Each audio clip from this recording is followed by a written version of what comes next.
Nagyon boldog 18. szülinapot, Máté! El se hiszem, hogy végre nagykorú lettem. Innentől kezdve egy csomó olyan dolgot megtehetek, amit idáig nem.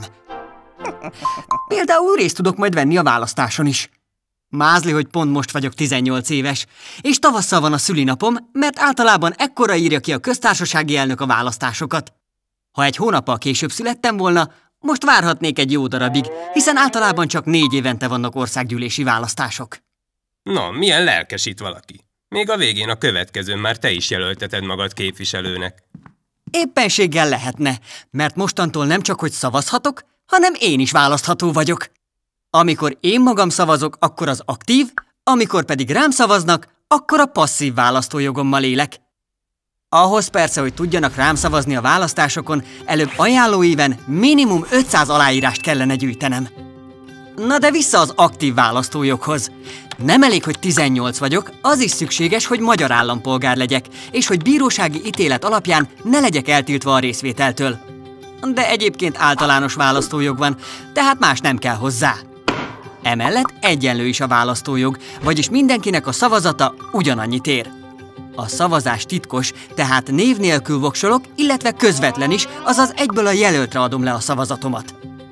Na meg persze nem követelmény, de nem árt, ha ismerem az induló jelölteket és pártokat. A legegyszerűbb, ha a neten rájuk keresek, megnézem a honlapjukat, ahol a terveiken túl a rendezvényeikről is tájékozódhatok, így kérdéseimet akár személyesen is feltehetem. Na de egy pillanat. Honnan fogom tudni, hogy hová kell mennem szavazni?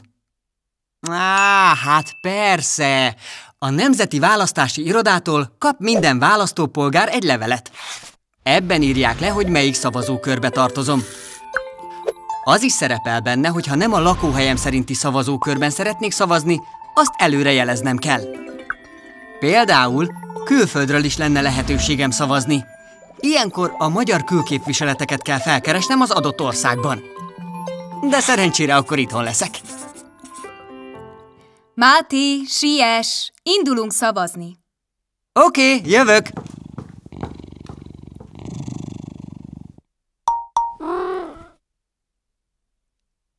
Remélem mindent elhoztam, amit kellett. Ahhoz, hogy szavazhassak, szükségem van ugye a személyi igazolványomra és a lakcímkártyámra. Ezután egy gyors aláírás, és már mehetek is a fülkébe.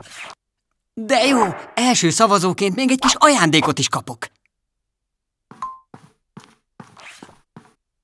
A magyar választási rendszer vegyes típusú, ezért kaptam 2 szavazólapot. Az első szavazólapon a választókerületem képviselőjelöltjei szerepelnek. A képviselői helyek egy részét azok töltik be, akik egyszerű többséget szereztek a választókerületükben. A maradék helyeket arányosan osztják el a pártok között az országos pártlistákon elnyert szavazatok alapján. A második lapon ezeket az úgynevezett pártlistákat lehet látni. Azok, akik valamilyen nemzetiséghez tartoznak, és aként felvetették magukat a névjegyzékbe, a pártlista helyett az adott nemzetiség listájára szavazhatnak. De nem mindenhol van ilyen vegyes választási rendszer. Bizonyos országokban többségi, míg máshol arányos működik. Mindegyiknek van előnye és hátránya is. Az arányos választási rendszer, amikor általában csak pártlistákra szavaznak, nevéből adódóan arányosabban képviseli a választójogi akaratot. Ez esetben ugyanis annyi százalékát szerzi meg az adott párt a mandátumoknak, amekkora arányban részesedett a szavazatokból. A hátránya viszont az, hogy ha szorosak az eredmények, a leendő kormánypártnak csak nagyon kis többsége lesz az országgyűlésben, ez pedig megnehezíti a törvényhozást.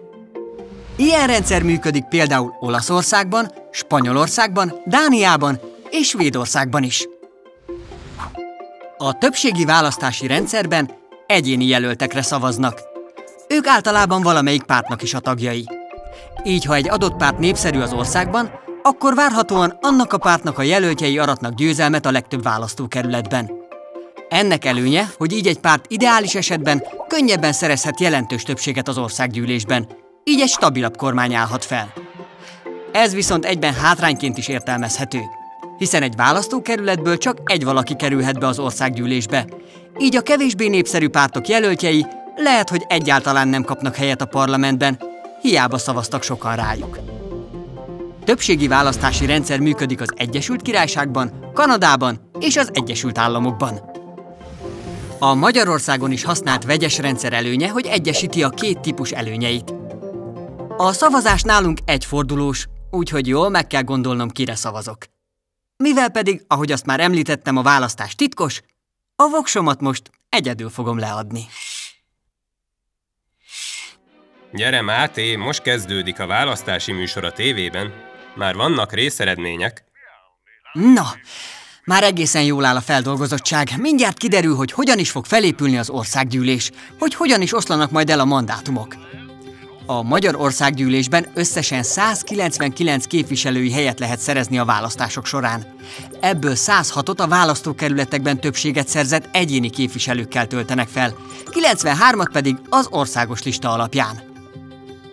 A törvény szerint csak az a párt szerezhet parlamenti mandátumot, amelyik az érvényes szavazatok legalább 5%-át kapta meg. Ez az arány két párt együttes indulása esetén 10%, 3-nál 15%, és így tovább. Ezt hívjuk parlamenti küszöbnek.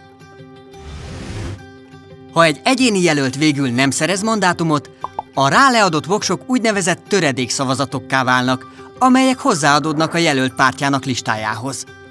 Ugyanezt történik a győztes jelölt azon szavazataival, amelyekre nem volt szüksége a győzelemhez. Az összesített listás szavazatokat egy matematikai módszer alkalmazásával, egy táblázat segítségével váltják mandátummá. A szavazatok összeszámolása nem kevés időbe telik, ugyanis figyelembe kell venni a nem Magyarországon élő választópolgárok szavazatait is. Közülük azok, akik nem rendelkeznek magyarországi lakóhellyel, csak pártlistára szavaznak, hiszen konkrét választókerülethez nincs kötődésük. Ahogy látom, a feldolgozottság már 90% körül jár, így már lassan biztos eredményeket kaphatunk. Hú, ez aztán szoros volt!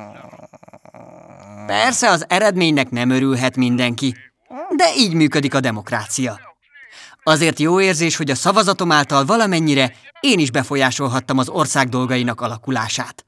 Legközelebb pedig irány az önkormányzati és az európai parlamenti választások.